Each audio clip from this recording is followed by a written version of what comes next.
The Russian Defense Ministry released an information update on a special military operation in Ukraine, 2nd June 2022. The Russian Defense Ministry spokesperson Igor Konashenkov spoke about the foreign mercenaries in Ukraine. We know that the inflow of foreign mercenaries to Ukraine to take part in combat operation against the Russian armed forces has virtually dried up since beginning of May, said Igor.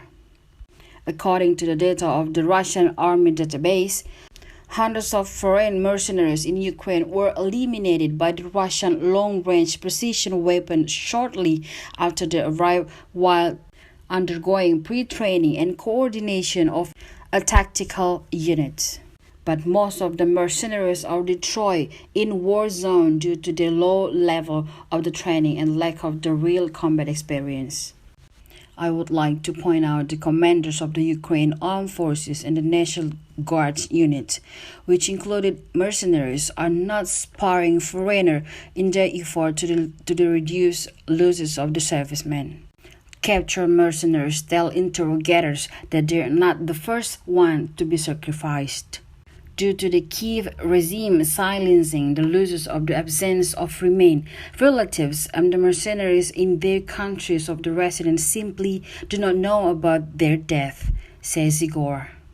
Faced with a real combat situation and heavy losses among servicemen of the armed forces of Ukraine, the National Guard and foreigners are significant.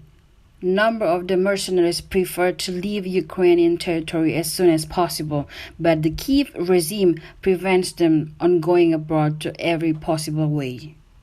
Let me remind you that under international humanitarian law, mercenaries are not combatants and the best that awaits them in criminal liability.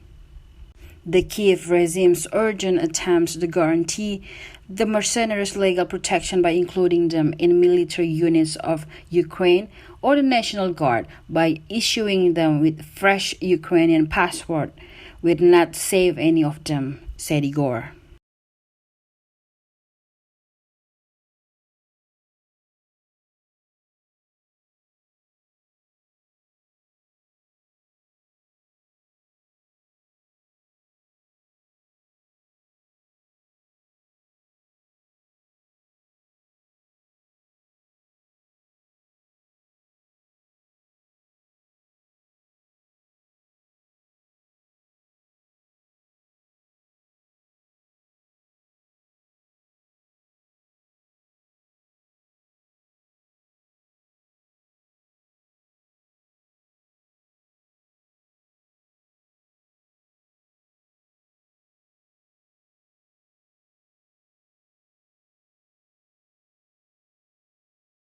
Terima kasih sudah nonton.